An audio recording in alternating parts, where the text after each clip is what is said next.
I just finished watching The Expanse for the second time. It's a gritty, dark sci-fi show, but it has some chilling social commentary. There's one part in particular that I just couldn't get out of my head this time, and to pique your interest, it culminates in a very intense scene when this scientist here, Dresden, delivers a pretty dark speech where he basically justifies just straight up murdering 1.5 million innocent people. But what's so messed up about it is that his speech is actually making a lot of sense. Okay, I think we need some context. In the show, Dresden works for a mega corporation called Protogen. It's filthy rich with ties to both of the prevailing superpowers. And that's not China, and it's not the US either. The show depicts humanity around 300 years into the future, and here we've expanded and we've colonized most of the solar system. In this future, these are the superpowers: Earth and Mars. And in the middle of space, far away from both, we have the beginning of Dresden's story: the Belt. The Belt is a classic example of oppression. It's a network of mining colonies and industrial hubs located by a bunch of asteroids that have valuable resources, like water and other essential minerals. Pretty important stuff when you're in the middle of space where water doesn't come in lakes. But these resources don't really go to the people who live there, the Belters. While they mine the resources, they mostly just go to Earth and Mars. Slave. Every time we demand to be heard, they hold back our water until we crawl back into our holes in Bobo Beltaloda and do as we are told. We can think of the Belt a bit like an extraction economy, actually. It isn't designed to build a future for its people.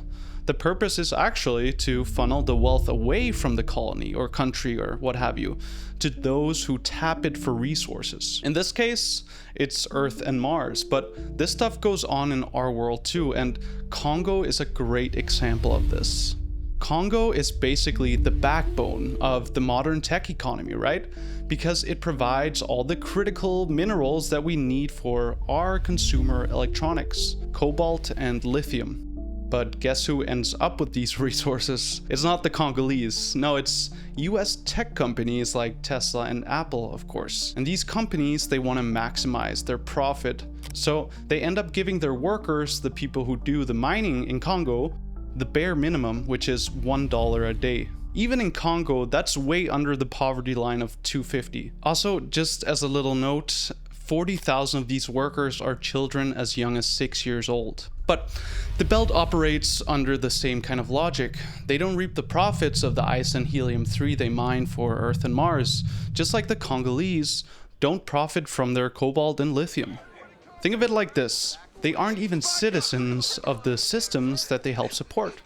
I mean, not that Tesla and Apple's wealth goes to US citizens anyway, but yeah, that's just the way things are in the Belt. At least, that's how Joseph Miller sees it.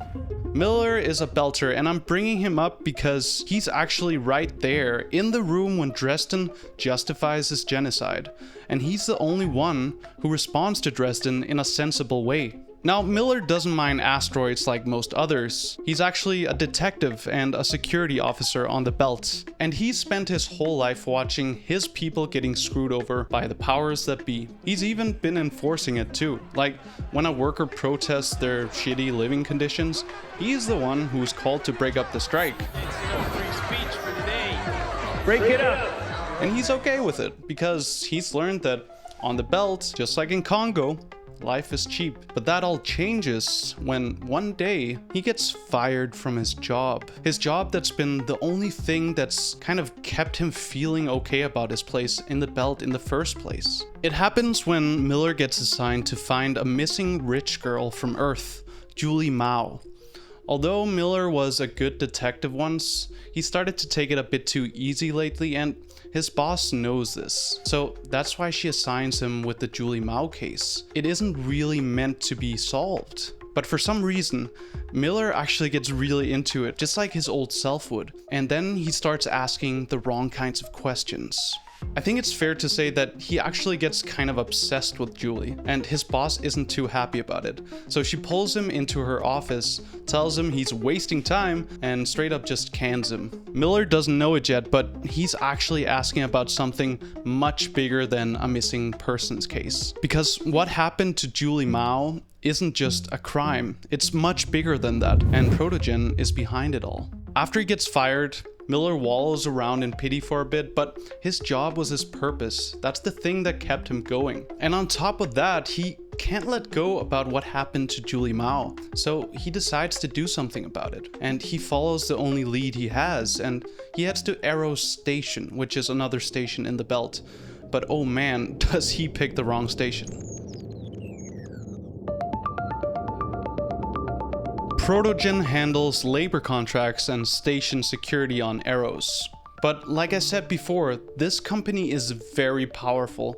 They also have their own fleet, their own military, and most importantly, their own research division where men like Dresden do R&D for them. For years, they've just kind of operated as security in the background, making sure that nothing disrupts the flow of resources to Earth and Mars. But then something happens that changes everything for them, and everything for the world too. The good folks at Protogen, including our guy Dresden, discover something very unusual. Something very powerful. They find an alien substance, the Protomolecule. This is the first human contact that anyone's ever had with alien life. And the Protomolecule shows amazing scientific potential. But Protogen and Dresden have a problem with it. They figured out kind of what it does, but they don't know how or why it does it. They don't know how it works. All they know is that it changes the organic matter, it changes the DNA of anything biological that it touches. And that means that Dresden also needs organic matter to study it, to harness it. So he asks himself, how do I find enough organic matter to really figure this thing out? And pretty much without hesitation, he realizes he can just dump it on the belt. And guess which station he picks? Eros Station, of course. Population of 1.5 million belters and current location of Detective Joseph Miller. On Eros, Miller has been trying to find Julie, and on his mission, he's met this guy here. James Holden. And his team. They all have one thing in common. They want to find Julie Mao, so they agree to work together for a short while to do just that. Together, they manage to track down her location, and it leads them to this dark apartment where they find... Wait.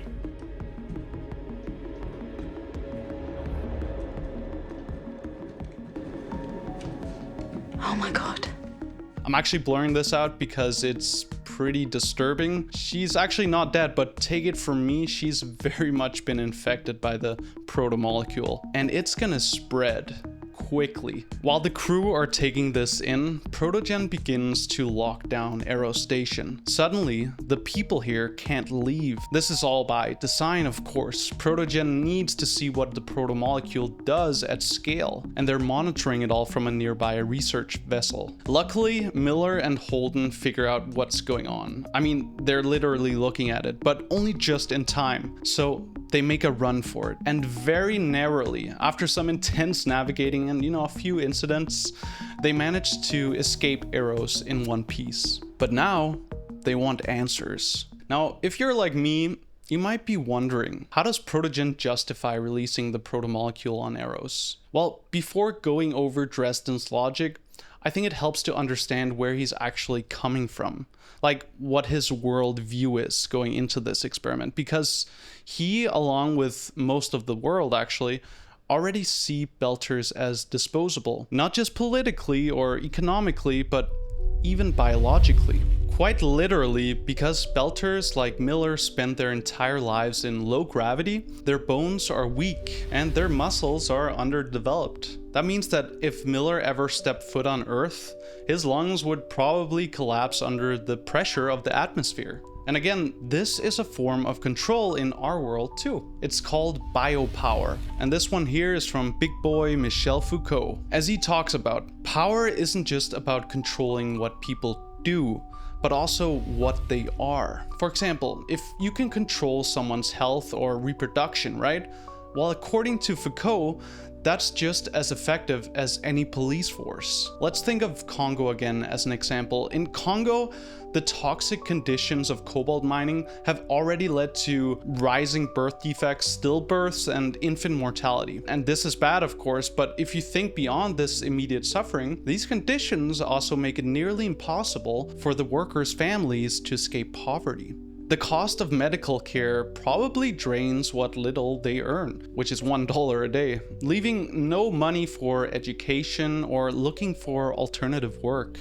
So miners are forced to keep mining just to put food on the table or to afford medication. Even when, large extractive corporations do pull out of the country, like Unilever, for example, did in 2009, they often leave behind a devastated economy where workers are unable to transition to more stable industries. So workers are basically left with a physical dependency on the very industries that exploit them. The belt is obviously a pretty extreme case, but it exemplifies biopower pretty literally. Belter workers have been physically molded by their labor conditions in ways that make escape impossible. Oppression is literally built into their bones. And on Eros, we see this play out, quite literally. Belters have always been subjugated to live in the confines of low gravity, even low class space. And now those on Eros, they can't escape their home, which is being eaten up by a destructive alien substance. So as we'll see, even though Dresden doesn't address this specifically, this is exactly the way he thinks of Belters, I'm sure of it. And in the end, this way of seeing Belters is what lays the very foundation that's required for him to think up his psycho logic in the first place. So let's get into it. Piecing together everything that just transpired, Miller and Holden figure out that Protogen is behind the outbreak. But this just happened, and they're the only ones who know about it because they were, literally there. That means that time is running out and they need to do something. So they decide to track down Dresden's research vessel. With the help of the only resistance on the belt, the OPA, they plan an intervention, and in just a short time, they breach Dresden's research vessel. Then after some shooting and stuff, they locate the scientist and pull him into a room alone. And here we are, back at Dresden's speech. When I watched this, the first thing that seemed off to me, especially when I read the book, is that when they confront Dresden, he doesn't beg for his life. He doesn't apologize.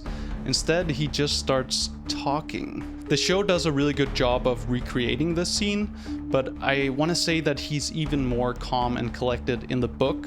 So imagine that too. Tell me what you want and we'll negotiate. You're gonna help us make a vaccine. No, that goes against everything we're trying to accomplish. This man is literally at gunpoint, but instead of freaking out, he's just plain irritated. And that's because the way he sees it, they're the ones who don't understand. And so, with all the confidence of a man who believes himself to be the smartest person in the room, Dresden starts pitching, because that's what this is, a pitch.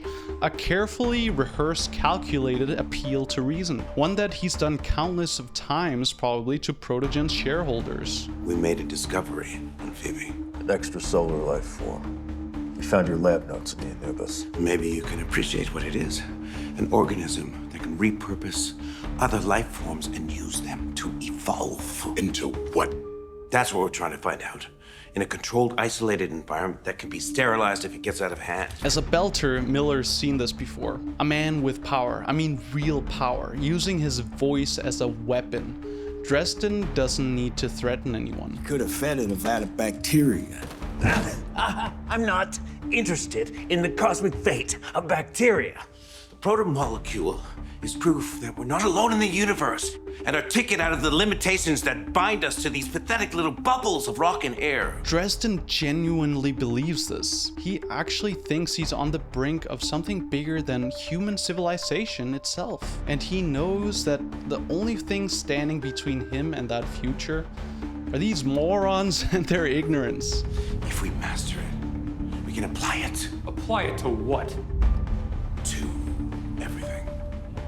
we become our own gods? Imagine human beings able to live in hard vacuum without a suit or under the crushing atmosphere of a gas giant, or able to hibernate long enough to travel to the stars. Look at Holden and Fred, the OPA guy here. They're horrified, but they're also listening to a guy justifying mass genocide. You can't save Eros. All you can do now is waste the data and ensure that every man, woman, and child on that rock die for nothing. The data will erase itself if anyone other than me tries to decrypt it. Without this work, humanity will be left unarmed, ignorant, vulnerable to an enemy who has already fired the first shot. You know, he's kind of making sense, right? I don't care who controls the project, so long as I can get back to my work with no restrictions. But then... We're gonna need complete access to the data, as well as the names of everyone responsible for setting this in motion. Done. Oh, sh. Okay, before I unpack this, I just want to take a second here. Do you know? I spend a lot of hours writing and editing these videos, and I really enjoy doing it. But if you're enjoying watching this video too, it really helps me out so much if you hit that like button, and if you want to see more, if you subscribe too. And a big thanks to all the people who liked and commented on my previous video. It did way better than I actually expected it to, so I still happily read all the comments on it. Okay, let's get back to it. What do you think about Dresden's speech? Did Miller do the right thing or the wrong thing? And why does it even matter to us? Dresden believed that he was in control of the protomolecule. He believed that with enough data, time, and experimentation, he could learn to control it, you know, to harness it. That's what he argued, and that's how he convinced Holden and Fred to let him keep working on it. It's almost how he made them think that killing 1.5 million innocent people was a necessary evil for the greater good. But there's one really big caveat here, because as we soon find out in the show, it turns out that he was totally wrong about the protomolecule. He was so convinced by his own logic that he failed to consider the one thing that makes something like the protomolecule truly dangerous. It's unpredictable. And this happens right after he gets shot. The protomolecule does something completely impossible. After Dresden's demise, Miller and the crew, they all agree that the best course of action is to ram the shit out of it with a huge spaceship repurposed as a missile. But just as this missile is about to ram Eros, just as Eros is about to get obliterated, it moves. What the fuck? The Nauvoo didn't move. Eros did. It's not supposed to move. It's basically a dead rock with no engines, inhabited by 1.5 million corpses. And Miller's there too, actually. He wants to be with Julie. Yeah, we'll get to that. But Eros literally moves, and then it begins to accelerate, and it's headed towards Earth. That's what I mean by unpredictable.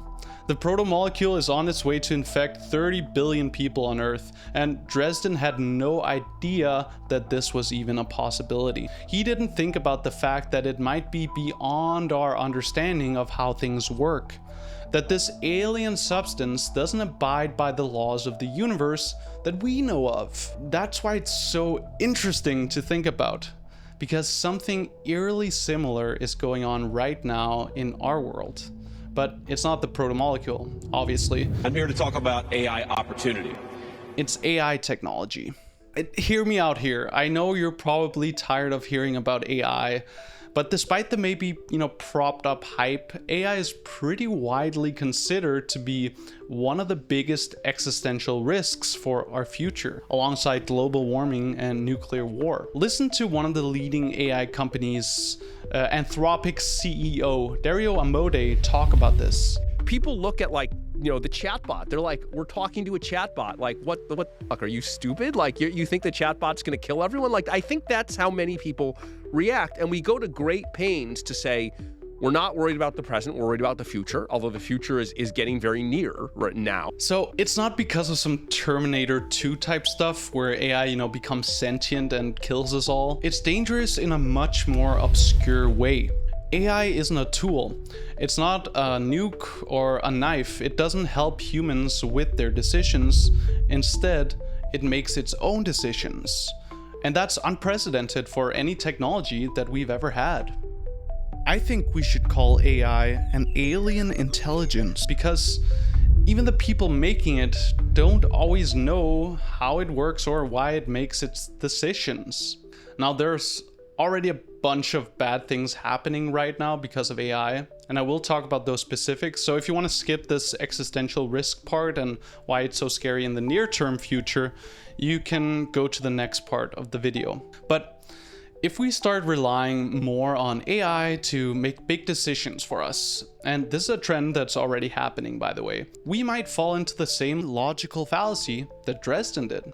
We already know that governments are incorporating AI into their decision making. For example, Elon Musk just fed workers' emails into an AI to decide if they should keep their jobs, right? He's positioned himself as an AI leader using DOGE, the Department of Government Efficiency, to cut jobs in the name of efficiency. And he's already making actually $38 billion of government cash from this position. And on top of that, the report that shows this only shows it through publicly available contracts. The numbers are probably much higher if we could see classified contracts, like military contracts. Yeah, even militaries are beginning to use autonomous AI systems to, for example, fire missiles that kill innocent civilians. This happened not that long ago in Gaza, and even members of the Israeli military were shocked by the AI committing such atrocities. And that's exactly my point. AI isn't evil, but it does follow orders. The problem is, it makes its own decisions of how those orders are carried out. Think of a paranoid dictator here. There's quite a lot of them these days, so just take your pick. Who doesn't, this guy doesn't trust his team or his defense minister or whatever. We already know that dictators tend to be paranoid and weary about their closest people. And for good reason. I mean, it's not uncommon for their allies or closest people to plot to kill them so they can seize power themselves. Pretty soon, the way things are headed, I don't think it's unlikely that a dictator like this would get rid of his defense minister and his team altogether and just replace them with AI. During the Cold War in 1983, a Soviet military officer got a message that 5 nuclear missiles had been launched by the US and were headed towards the USSR. But it was a false alarm. And thankfully, he chose not to fire back. If he had, he probably would have started World War III. But if this was our paranoid dictator's AI in this position, even if it does something as silly as taking a false signal at face value like this, there's a very real chance, a good chance that it could start the end of the world. During the Cold War, we recognized the existential risks of atomic bombs, and we put safeguards in place, like the Nuclear Non-Proliferation Treaty. And some of our best scientists at the time, like Einstein and Russell, released a manifesto urging world leaders, democratic and authoritarian alike, to work together to prevent nuclear catastrophe. In the same way, the scientists of our days, the people who work for OpenAI, Google DeepMind, and Anthropic, they're also warning us about AI, but it's not changing anything. In the face of competition, they all continue to work tirelessly to progress their AI.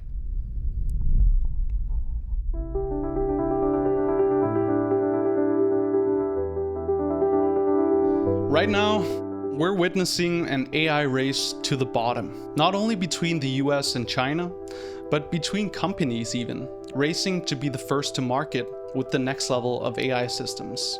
All in the name of national security or profit, of course. Both governments and companies alike know that whoever controls AI controls the future, so they can't stop pushing for innovation. They tell themselves, we can't let China win the AI race, and in the same way, China can't let the US win. And while everyone is racing towards winning, no one stops to think about what it might mean. You know, Malcolm from Jurassic Park said it best here. Yeah, but your scientists were so preoccupied with whether or not they could, they didn't stop to think if they should. And while there is some talk about AI safety, the conversation is moving in the wrong direction. There was a recent AI summit held in Paris, but unlike previous summits that centered on AI safety and regulation, someone decided it was a good idea just to scrap this talking point. Old news, I guess. Just listen to what JD Vance, the sitting US Vice President, had to say. The AI future is not going to be won by hand-wringing about safety. Now, at this moment, we face the extraordinary prospect of a new industrial revolution, one on par with the invention of the steam engine or Bessemer steel. But it will never come to pass if overregulation deters innovators from taking the risks necessary to advance the ball. And we must focus now on the opportunity to catch lightning in a bottle, unleash our most brilliant innovators, and use AI to improve the well-being of our nations and their peoples. That sounds an awful lot like Dresden. I mean, the logic is the same. We shouldn't worry about AI safety and regulation because otherwise we won't harness, its magical promises to improve society. Dresden saw the Belters as expendable because he believed that he was working towards something bigger, a scientific breakthrough that justified any sacrifice. Of course, Vance is being a bit more evasive here. He is a politician after all. He doesn't mention any of the sacrifices that are made right now because of AI. But trust me, there's a lot. And they don't affect men like JD Vance. Just like how the Belters' entire existence is shaped by forces beyond their control, AI is already being used to dictate our lives. The lives of regular people, in ways that we don't actually get a say in. Think about what powers AI. Massive data centers that use insane amounts of electricity that need lithium and cobalt to power it all. The mining industry in Congo is still as brutal as ever, still using child labor. Tech companies still use the chokehold of Biopower, forcing entire communities to endure things like heavy metal poisoning. And on the other hand, the implementation of AI is just as shitty.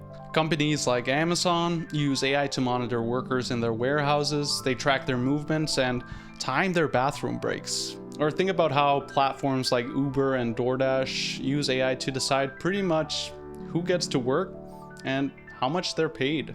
Uber drivers have no real control over their own livelihoods. The AI decides everything. There's no empathetic human behind the app that's saying, okay, I see you're having a bit of a rough day, just take the day off and come back healthier tomorrow. Nope, it's an algorithm. Just like the Belters, gig workers like Uber drivers, they can't fight back because they aren't even considered real employees with working rights. Or just think about who gets healthcare, who gets loans, and even who gets policed. It's increasingly AI that's making these decisions on all these things, and I'm not even kidding about this. I'm sure we've all heard about United Healthcare's use of AI to systematically find loopholes to deny people their healthcare. Call me old-fashioned, but I believe that everyone should have access to free healthcare and also have strong labor rights. That's how I grew up in Denmark, and that's just part of what makes a society more equitable, more fair. But if that happens, the big tech guys, the big elites who make and use these AI systems won't profit from it. The people in control, Sam Altman, Mark Zuckerberg, Jeff Bezos, Elon Musk, and of course the elected officials that they pay off to disregard AI safety, I'm looking at you, JD, they aren't the ones who are suffering right now, or who will suffer if AI goes wrong eventually. Just like Dresden and Protogen experimented on Eros from a safe distance, big tech guys and politicians don't really feel a drop. They don't even feel one drop of the everyday consequences of AI, but they do profit from it. Maybe that's why Vance is spreading this narrative that AI is going to change everything for the better, while completely disregarding what's actually going on with everyday people. Now, I would love if AI fixed poverty and global warming, and I really hope it will. But that's just not how it works right now. That's not what's happening. Right now, AI seems a lot more like a distraction more than anything else. A distraction from the very real systemic issues that actually affect our lives, regular people. Guys like Musk, they get to talk about innovation and progress to personally profit, while the rest of us deal with the fallout. Now, I spend a lot of time reading and thinking about AI, and I truly believe that it can improve our society. The stuff that could come out of this technology could definitely change the world for the better. You know, with AI replacing all the shitty jobs, even the workers in the cobalt mines in Congo. And if we had something like a universal basic income, I'd be happy to see progress in AI. But it needs to be a regulated progress, and it needs to be built on fair practices. As much as I'm excited to see where all of this is headed, we have to start understanding how it works before we start implementing it on a large scale. Because if we don't consider the risks, that it's inherently unpredictable, and if we don't address the current injustices of AI, we might as well be Holden and Fred listening to Dresden. I think we need to be more like Miller. Not the shooting part, of course, but the being critical part.